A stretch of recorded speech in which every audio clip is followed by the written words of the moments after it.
What's up, Twitter world? Welcome to the Austin Ingels movie show. I am your host, Austin Ingels, and this is produced by Radu. What's going on, guys? Radu, have you seen this movie? I've heard of Final Destination. Perfect. He's heard of it. I hope so. It's a 25-year-old franchise, folks. There's a new one coming out, so I figured, what the hell? We might as well... What the helly? What the helly? I figure we might as well dive into Final Destination. 25 years of death's pattern following you.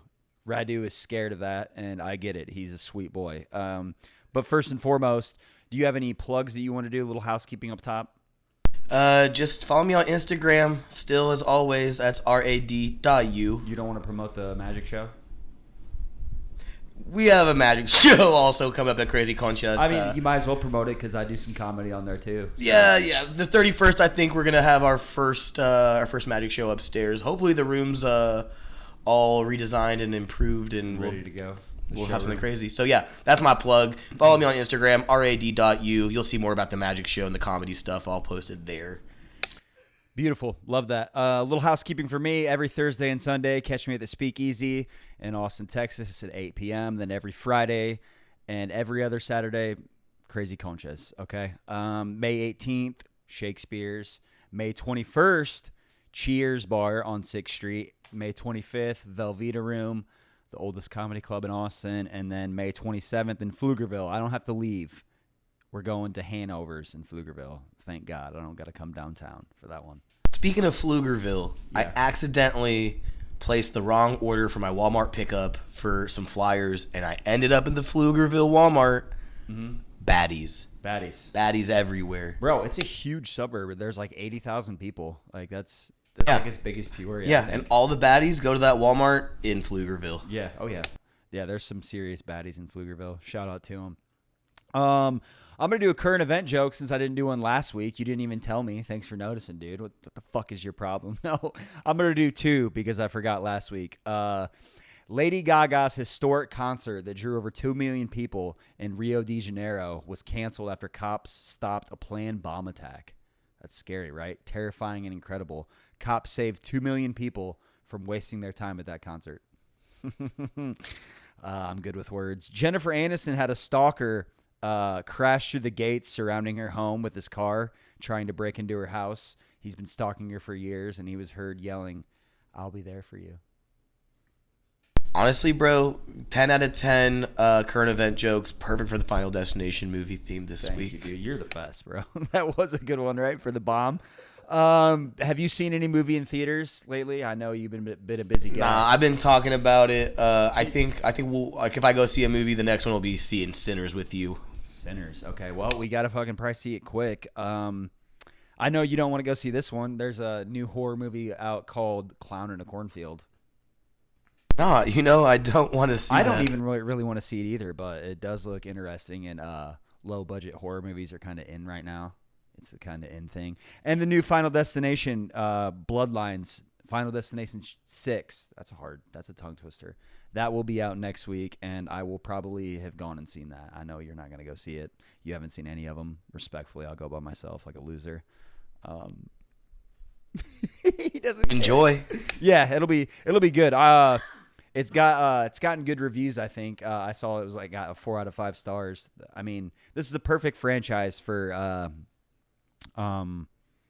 technology advancing, but we're going to talk about that later. Right now, we're talking about the first movie that started it all, Final Destination, coming out in the year 2000. What a year it was. Where to watch this movie? HBO Max, if you have a subscription to HBO Max. The summary of the movie: Alex Browning, played by Devon Sawa, Hunk, is embarking on a trip to Paris. Alex experiences a premonition. He sees the plane explode moments after leaving the ground. Alex insists that everyone get off the plane, and the 7 people, including Alex, are forced to disembark off of the plane. All watch as the plane actually explodes in a fireball upon takeoff. He and the other survivors have briefly cheated death, but will not be able to evade their fate for very long. One by one, these fugitives from fate fall victim to the Grim Reaper. Wow. This was directed by James Wong, and it is his directorial debut. The impact of this movie. This jump-started a franchise that obviously has lasted, 25 years to this day. A common misconception, I just want to get it off of my chest. When people think of, what do you think of when you see Final Destination? I think of like logs falling off of the back of a car when I'm on the highway. Perfect. You're my fucking guy. When people see that movie, they think of the log truck, the iconic meme of the log truck, or, they see a real log truck in real life. They think of Final Destination. They're actually thinking of Final Destination 2. The log truck was not in this movie, but at the beginning, the premonition of Final Destination 2. So just a little misconception for the last, 22 years, because that's when Final Destination 2 came out. Which is interesting, and I feel like, even though I haven't seen the movie, I definitely knew, like, it was a meme of the time, like, hey, that's some Final Destination shit. Boom. There like that, go. Like, Final Destination shit was, like, a genre of, like, it was the equivalent of saying, oh, that's spooky. Yep. Or like like it's like I have this adjective you can use. Yeah, and it's an adjective. And it's interesting that a movie can create that they owned a emotion for a little while, like a shared experience from everyone. That's why it's lasted so long. And I'll never forget the first time seeing the plane crash from this movie, from Alex's Premonition. It's very intense. And pre 9/11 movies, they really fucking went for it when it came to plane crashes. So, yeah, dude, it was intense. And this film began as a spec script written by, what's this guy's name? His last name is Reddick, for an episode of The X-Files. Have you ever watched The X-Files? Yeah, I've watched The X-Files, but wasn't a super, I'm not a huge fan of it. Yeah. Yeah, he wrote, Jeffrey Reddick, sorry. Yeah, Jeffrey Reddick wrote this episode for The X-Files in order to get a TV agent. And a colleague at New Line Cinema persuaded Reddick to write it as a feature-length film. Later, Wong and Morgan, the X-Files writing partners, became interested in the script and agreed to rewrite and direct the film, making it Wong's directorial debut. And I like this movie because this was the end of the 90s horror run, you know what I mean? 90s teen horror run. In the first draft of the script, the survivors that got off the plane were just 7 strangers. They were like grown up, they weren't teenagers, but due to the popularity of teen slashers at the time, the survivors were changed to high school students. Why is that? Why do we want to see like some happy-go-lucky kids like I mean, that was just a thing of the late 90s. I don't know. It's not really, it's not really a genre anymore. Yeah, usually now when there's a horror movie, it's college kids or people grown up. I don't know. We're going to talk about this when we do Scream 3 episode, but Columbine really changed all that, coming into the turn of the century. I know where you were when you first watched this movie because you haven't seen it. When I first watched this movie, I was at my cousin's house. They had this on pay-per-view.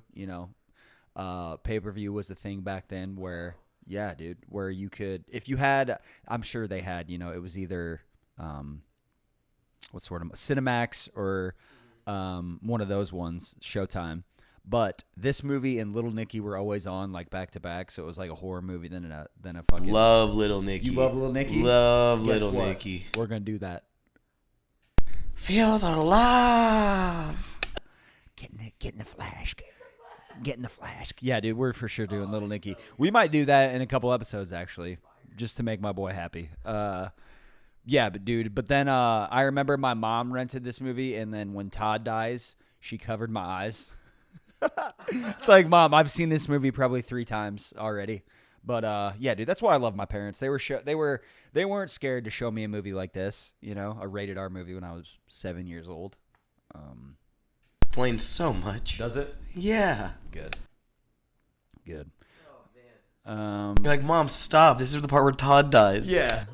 It is a fucked up scene, and like it's the first death after the plane crash or whatever. So yeah, dude, it's pretty intense. Rotten Tomatoes. Wow. Rotten Tomatoes score of 40.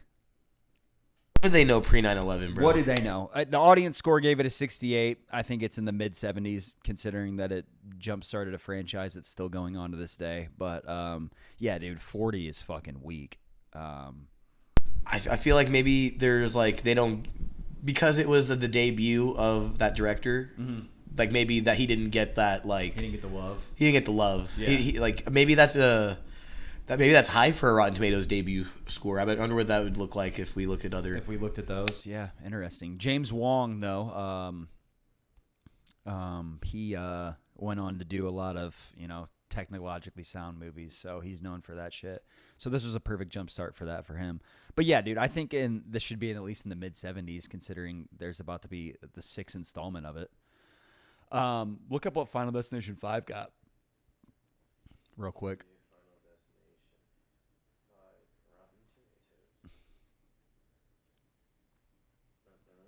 63, yeah. I mean, it is a really good movie.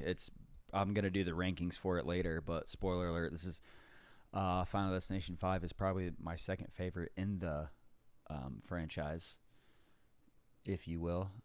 Let's see here. Some lores or legends. Let's get right into it, folks. Like I said earlier, the original idea was written by Jeffrey Reddick as a spec script for the X-Files in order to get a TV agent. Reddick said he was flying home to Kentucky and he had read a story about a woman who was on vacation, and her mom called her and said, "Don't take the flight tomorrow. I have a really bad feeling about it." She switched flights, and the plane that she would have been on crashed. And Reddick said, "I thought that's creepy. What if she was supposed to die on that flight?" Building on this idea, why does that look like a digging balls? I don't know.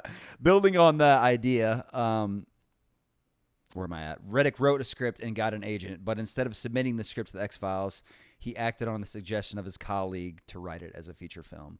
Now we're going to get into I'm going to really spook you out. We're going to get into a few real-life instances where this has happened, where people have cheated death only to be killed later.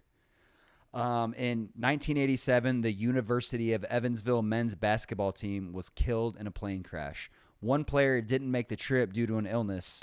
He was killed in a car wreck 2 weeks later. Death has a pattern for us all, folks.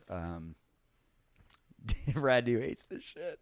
On July 16th, 2013, a 16-year-old named Yao Meng Yan survived the plane crash of Flight 214 Asiana at the San Francisco airport. She laid down 30 feet from the crash site. Injured and waiting for help, she remained curled up in a ball. When first responders arrived, a fire truck didn't see the teen and ran her over. Yeah, dude, killed her. What? Yeah, dude. Her family ended up suing the city for negligence. Duh. Obviously. Duh. What the I don't think you got that on the fucking mic. God, they heard me on here. Duh. That's fucking crazy, bro. What? I got 3 more for you. 26-year-old Hilda Yolanda Mayal worked in a restaurant on the ground floor of the World Trade Center. She was present during the September 11th attacks, but she was not injured as she escaped. Though 2 months later, on a trip to the Dominican Republic, she died on American Flight 587, which crashed into Queens, New York. The first firefighter casualty on... Oh, shit. Sorry.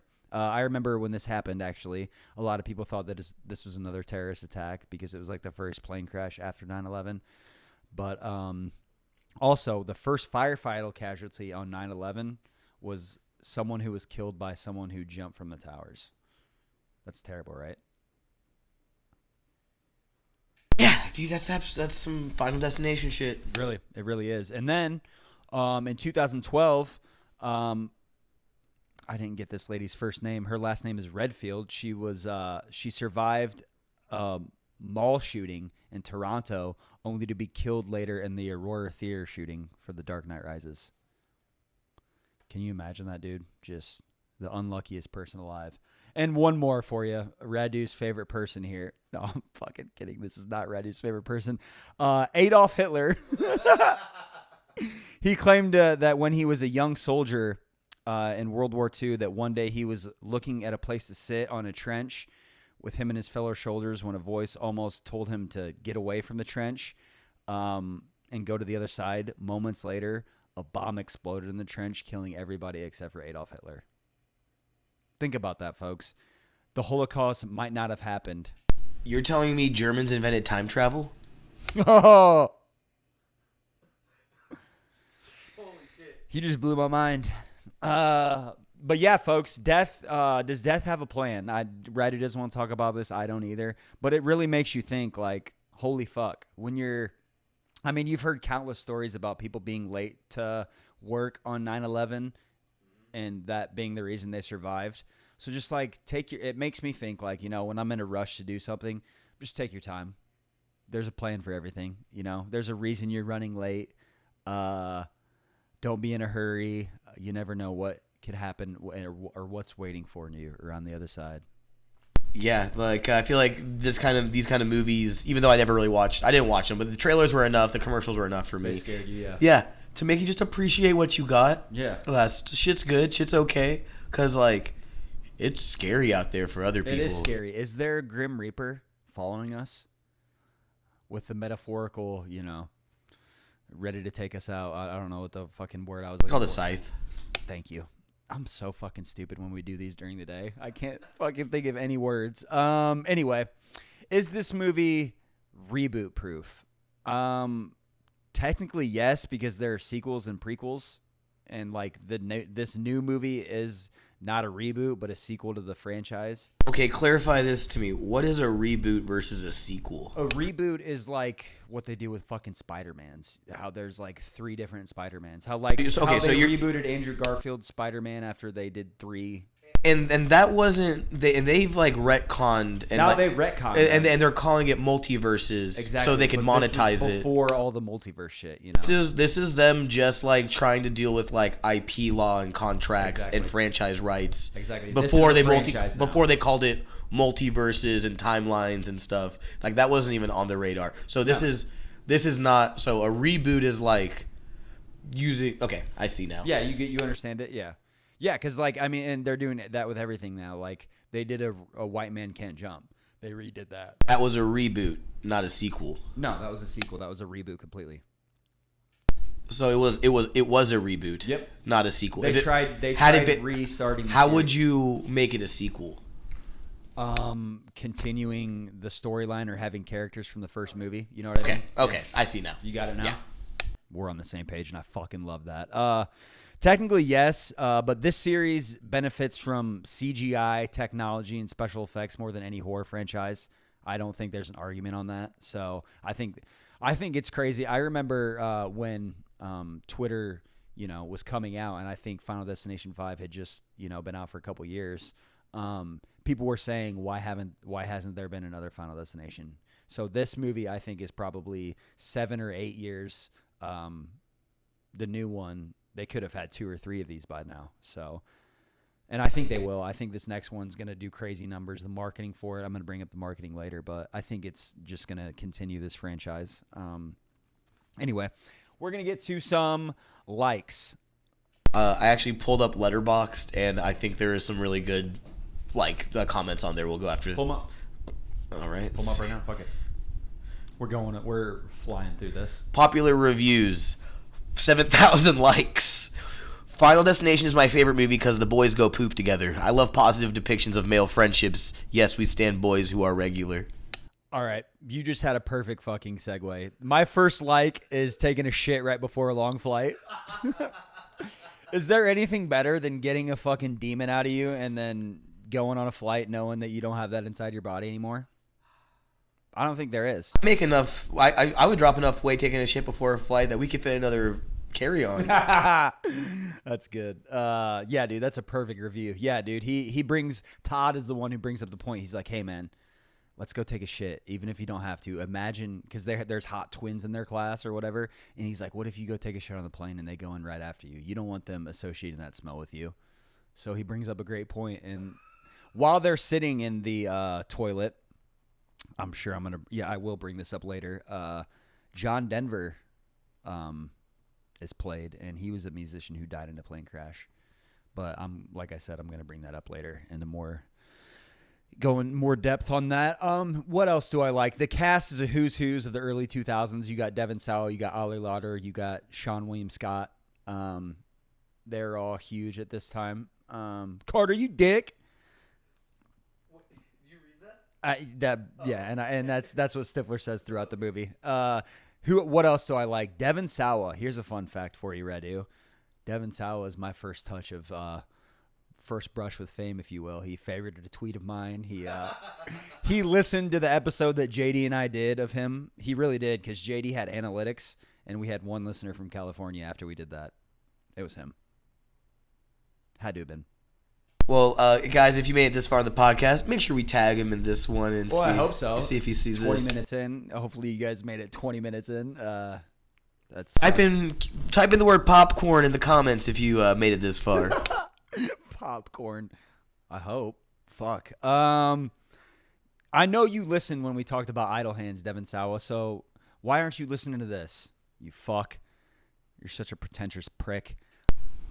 Idle Hands? What's Idle Hands? You've never seen Idle Hands? No, that's the bar next to us at Crazy Conchas. I know. It's so weird. We'll probably do that too. It's a fun movie eventually. He has a hand that gets possessed and it kills people, and he's like it's like a horror comedy. Jessica Alba's in it. Seth Green. Yeah. I hate Seth Green, bro. God, that guy's a douchebag. What the fuck? I thought you liked him. Nah, dude, he is my nemesis. The bad guy in Entourage, man. Mm. Tell them your two things in life, what you live by, or your three things in life. What do you go by? Oh, yeah. I mean, like, the key to my success is pussy's the third thing on my mind after money and Entourage.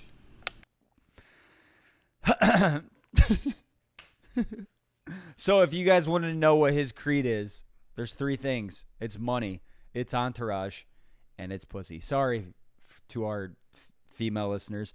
My 20% demographic females. Sorry, baddies. Yeah, it's 80% male, 20% female. We're looking to get those numbers up. Maybe I'll do a rom-com coming up. Crazy Stupid Love. After all these, that is a good fucking movie. We will do that. You're right. I'm going to add that to the list. Some more likes. This feels like a 90s movie despite it being released in 2000. I mean, it was probably filmed in 1999. But I love it nonetheless. And one other I like. Final Destination 5. It has no reason being as good as it is. I'm not going to do Final Destination 5 probably. But I feel like that deserves to be brought up. Here's how my rankings go. It goes 1, it goes 5, 3, 2, and 4. Despite 2 being obviously the most recognized because of the log truck, it just is kind of weak compared to the other ones. And my last Sean William Scott, a.k.a. Stifler. You know who that is? I love Stifler. I'll put him for a likes and dislike because he dies in this movie, and that always bums me out when he dies. But I love him in this movie. This was, this is the formula in the 90s. You did a teen, comedy, then you maybe started in a horror movie, and then you tried to go on your own. Dislikes. Like I said, I don't like Stifler dying. I don't love flying, and this movie amps that up. I don't like dealing with all that shit. The flight itself, I don't care once you're there, but just dealing with all the other shit, going through security, having to fucking connecting flights, and it sucks because it's what I'm gonna do for a profession. I mean, I took 70 flights last year, bro. So I'm a pro at it. Catch flights, not feelings, right? For sure. Yeah. But the scariest part is when the planes started crashing into each other and all that stuff lately. And the last few years. Yeah, a few months. The last few months. I mean, sorry. You know what they say though is that it's not anything out of the ordinary. They're just amplifying it because it's being brought to our attention. Yeah, which scares me even more that there's this many issues. But yeah, it's even weirder. I don't know, since this episode has been out and since I thought about it, they're telling people not to fly into Newark Airport. Did you see that? No. Yeah, because they're such short-staffed. They're saying it's you're getting insane delays, and there's only one runway, I guess, that they were having people fly out of for every flight. So, yeah. Just a heads up, if you're a traveler and you listen to this episode, don't fly into Newark. Don't do it. One thing I also dislike is I know Radu's going to agree to this. This movie really makes you think about death and not a fun way. I don't mind that. Yeah. I don't mind that at all. And it's not sad death. No, it's not sad. It's just sudden death. It's sudden death, But it also makes you want to live your life to the fullest, just because you can die at any second. There could be a plane right now crashing in the air, and the engine could come and crash down and kill us both. Yeah, I know. It's crazy. That's why that's why we have the social contract, and we're like cavemen. Like that's why a society exists the way it does, structured, and we're not just a bunch of lunatics that have flying machines and all that shit. And there's regulations. I love that. Accidents are accidents, though. Nice. Well, I'm gonna take a drink to that. That's good shit. Oh, you're gonna drink to it too? Rules are rules. Rules is rules. There's rules of this movie. There's rules of the franchise. Another dislike. I don't like Final Destination 4. It's the worst one, and for some reason they named it The Final Destination. It's just lazy as fuck. It's stupid. And then the next one was called Final Destination 5. So it was just like, why did you do that? Anywho, wow, dude, we are flying through this episode. And yeah, is that because of the plane crash? I don't know. I'm gonna slow down though for a little bit. Let me. We're flying through it. We really are, dude. I'm fucking steaming through it. Yeah, I saw that. Hold on, let me check this real quick. If it's anything important, no, it's not. It's our boy. It's our Gooner. Our Gooner just asked how the set was. Shout out to JJ Lieberman. Even though he doesn't need any more fucking followers, how about some of his followers can spill over here? You know what I mean? What do you think about that? I think we will welcome them with open, lotioned up arms. He uses coconut oil or whatever. We use coconut oil. You do too? Yes. Gooner. For cooking? I see what you did there, boy. Let's see. I don't want to jump into this yet. We're going too fast for my liking. Speaking of Devon Sawa, I'm just going to ask this one now. Fuck it, since I was going to do this later, but I'll do it now. Devon Sawa, do you know who that is? No. So you don't know the music video. Just look up Devon Sawa, okay? I want you to see a picture of him first. Okay. Don't look at anything else. Okay? Did you get a look of him? Yeah. Do you know what music video he starred in this year, 2000? No, did he star in Are you looking it up? No, it's like a Chris Brown video? Nope. It's Okay. in the year 2000. Oh, a Chris Brown video? No, I have no idea. Stan. He was Stan in the music video. Oh, Look it damn. up, dude. Yeah. Just type Stan now. See? Yep. Perhaps this is I mean, think about this, folks. Devon Sawa, this was one of his first starring in leading roles, and then he's also in the music video for Eminem's Stan, who Eminem was the biggest rapper in the year 2000. There's for sure no arguing that. So yeah, what a year he had. We could put that on likes. What are you looking up? 5.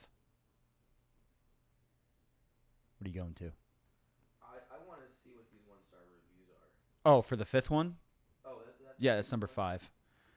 Yeah, we'll do a little special edition here. We're gonna look up a couple 1-star reviews for why. Look at they're all fresh now. See what I mean? They totally fucked this up. Rotten Tomatoes giving it a 40. These are all fresh reviews. Classics like what does that say? Classics like Final Destination that still guide the hearts and minds of fans and creatives to this day. Shout out Lane Mills. Yeah, that's a fucking... The only thing that has aged poorly about this movie is Devon Sawa's haircut. They're right, though. This is definitely impacted. And Final Destination kicked off a horror franchise credited with traumatizing a generation of portraying everyday things as terrifying traps of death. Right. What's the fucking... the trapeze thing that, like, people create, you know, where they have all these inventions and gizmos that... there's a trapeze thing? Oh, dude, look, god damn it. And inventions and gizmos? Where, like, there's, like, 17 things that happen, like the ball falls. It's called a Rube Goldberg machine. Rube Goldberg machine, boom, yeah. Like, it's hilarious. All these movies have Rube Goldberg machines of death. Like, in the trailer for the new one even, like, they're at a barbecue and, yeah, dude, it's... The survivors are impaled by everything from natural gas, knives, trains, power lines, and metal shards. Yeah, dude. This there is literally no negative reviews to the first movie.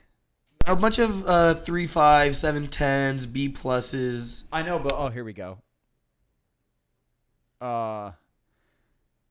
Becomes little more than a typical, if highly atmospheric slasher, complete with cheesy dialogue and gimmicky conclusion.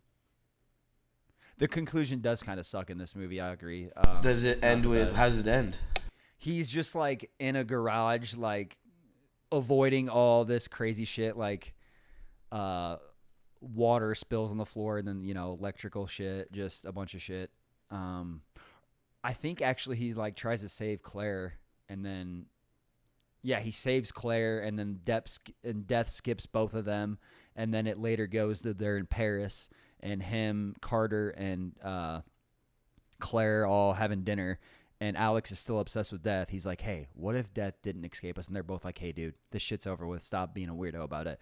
And then, sure enough, something happens. And the film is left with a cliffhanger. You see like a big like sign coming to kill Carter. And in the second one, you find out it kills Carter and Alex because a brick fell and hit Alex in the head. Pretty shitty way to die. I feel like Devin Sawa should definitely be in the new one. Hopefully he is. He says that he's not, but they can also lie. At 2 hours and $10, you definitely feel cheated.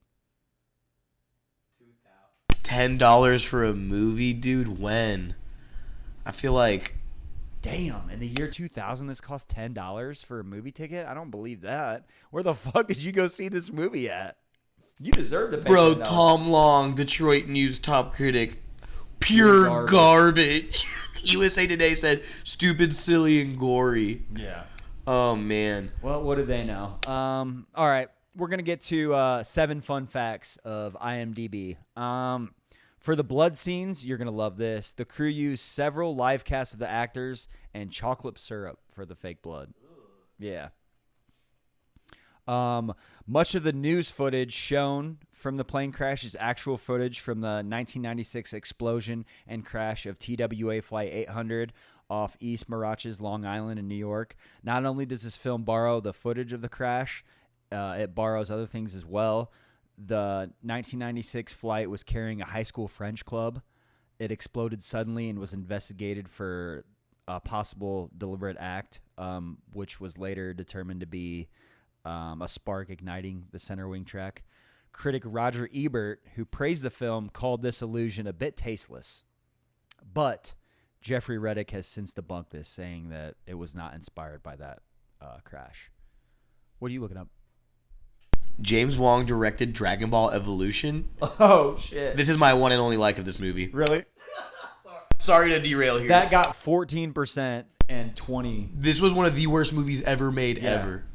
I don't even remember. I loved it. I recognize that actor, but loved this movie. It was so bad. When did it come out? 2009. Oh, shit. 9 years later. What else did James Wong direct? Go to his filmography, will you? Final Destination 3, very solid. Probably the third best. Final Destination 3 was cool because you're going to love this. You're going to love this, Radu. They had like an option on the DVD where you could pick who died first. So like the movie, they filmed it in so many different ways. We might have to do this because that is actually very That'd be fun for the fucking Patreon, bro. It's interesting how they did this, but you could choose how or like who died first in the premonition of the roller coaster that they have. So like that would go on to change the movie. So yeah, dude, they did that, and that was in what 2005, I think that I recently saw a YouTube video do like a pick your own adventure kind of thing. Yeah, I feel like dude, if you made it this far into the podcast, hopefully, that's the Patreon, dude. The DVD bonus features with the fun games and exploring shit. Shrek 2. Dude, we're doing that. Final Destination, this DVD, I actually watched it on DVD and then it started skipping, so I had to finish it on HBO Max. This was like the first interactive like DVD menu too. Like around the year 2000 is when, DVDs were starting to have all the extra bonus shit. Another fun fact, the numerous appearances of 180 in the film refer to the film's original title of Flight 180. New Line decided to rename the film Final Destination through fear of confusion to other films like Air Force One or Con Air. both of those involving mishaps in the air. The number 180 would be repeated or hinted in all the sequels, turning in trademark of the franchise. This film, the first one, features the shortest opening disaster in the film series. The plane crash only lasts 2 minutes. I think doing that, I feel like there's other movies that have done this. I can't name it off the top of my head. But leaving it to be a shorter kind of sequence kind of leaves more stuff up to like the theater of the mind and be like, because it is devastating. Yeah. You don't need to. Oh, this is, and if you've seen the plane crash and like just going back to when this movie first came out, it's an intense fucking 2 minutes. Like, and it's within the first 10 minutes of the movie too. So, yeah, dude, it's intense. And they, like I said earlier, before 9/11, Fight Club did this too, where they have the side of the plane will rip out and people will just go flying out of their seats. It's just a terrifying thought. Yeah, I hate it. I don't love it. Like I said earlier, the music played throughout the film was by John Denver, a musician who died in a plane crash 3 years before the film was made. I didn't know it was only 3 years before the film was made. That's kind of fucking too soon to be doing that. But what's that say? It's hard to root against death when the people involved are never brought to life in the first place. Bro. Oh, he's saying that the writing... Well, yeah, sure, I guess. But it's like I think it's meant to be that way. Do you feel like this movie's funny? Oh, yeah, for sure. There's definitely... Stifler's one of the best comedic actors of the early 2000s is in it. So, Facts. Yeah. Facts. So, like, that alone... what else do we got? Dan, dude, I'm just impressed by how many like fresh reviews there are. Like, this is from 2000. No, these are from 2000. Oh, okay. These are from top critics. Here's the fresh ones. They go all the way back to February of this year. Let me see. But yeah. Here's this shit. What does that say? Generates what? Sorry for the little folks. Generates a respectable amount of suspense and takes a few unexpected turns while covering a familiar territory. Okay. Thanks, Joe Layden. Thank you, sir. Thank you for that. We talked about Spider-Man earlier, Simulation. Tobey Maguire and Kirsten Dunst were considered for Alex and Claire, but 2 years later, they would go on to be the leads of 2002 Spider-Man. It's really interesting what, like... The what ifs of Hollywood? Yeah, and yeah, exactly. I was literally about to say what if. Yeah. What were the acting classes like and graduating classes of like theaters? Like, what is the clique of people? Well, it's known that like Tobey Maguire and Leo were like best friends in the early 2000s, so they were like running amok of, you know, all the LA clubs and everything. So they were the clique. But yeah, I think Tobey Maguire at this point was trying to do after coming off of Pleasantville, he was going into the what's the word I'm looking for?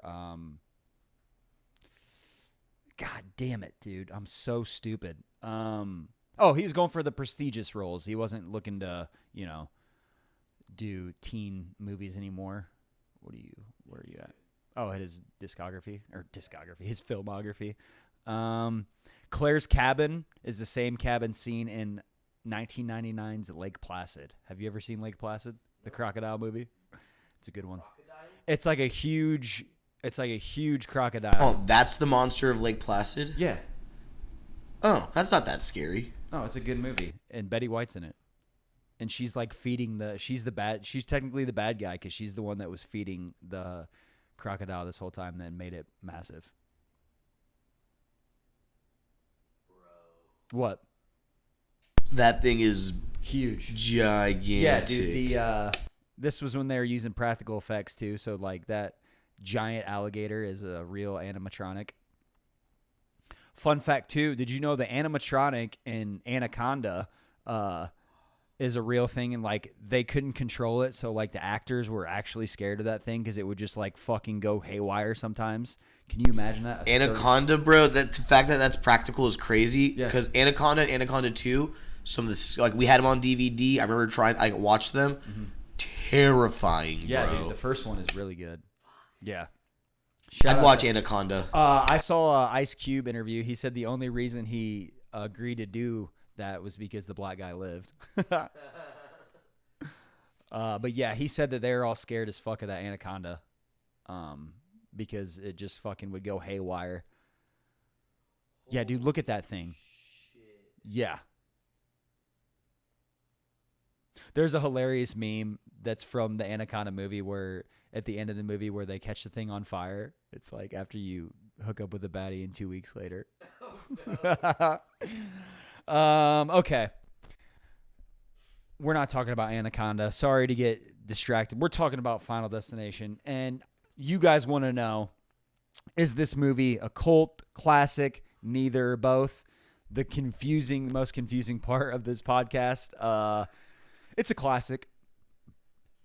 I don't think you could say this movie isn't a classic, considering that they're on the 6th movie in the franchise, if the first one wasn't a classic. You know what I mean? I would say it has a cult following. Does it not?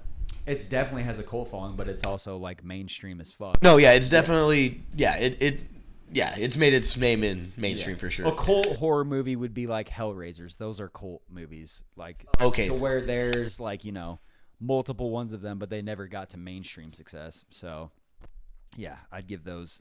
Those are cult. This is obviously classic. One of the reasons I did this movie is because there's a new one coming out this week, and the marketing for the new Final Destination has been absolutely next level from the log truck. Have you seen it?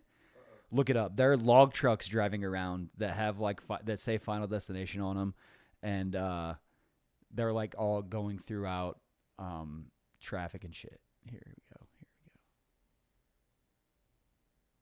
Oh yeah. Yeah.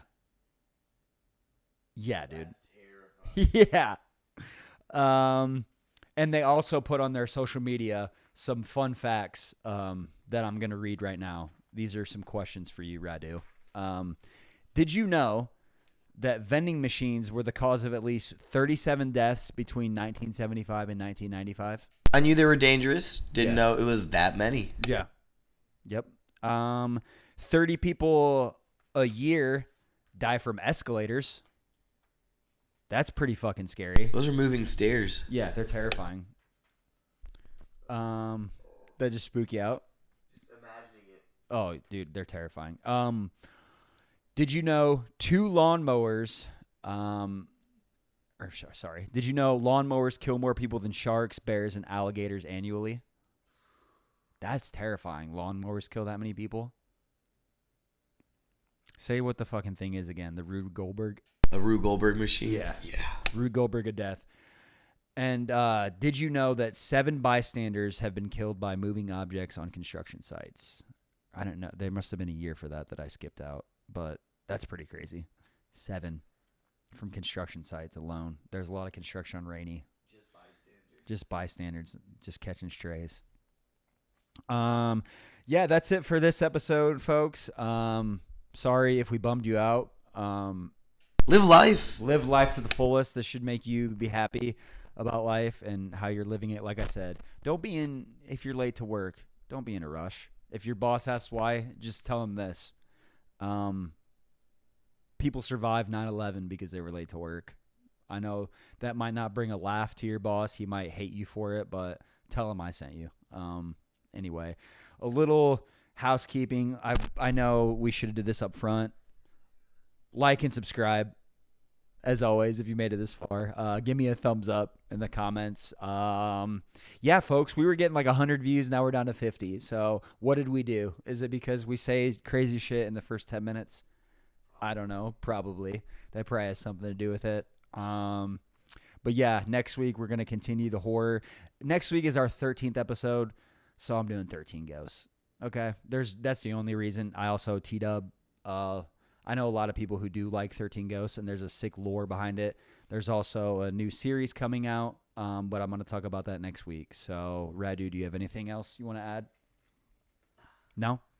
No? You want to tell the folks goodbye on here? Sweet dreams, guys. What? Just have some sweet dreams. Have some sweet dreams. Okay. That's all. Yeah, folks, thank you very much. We appreciate you guys. That's it. Get out of here.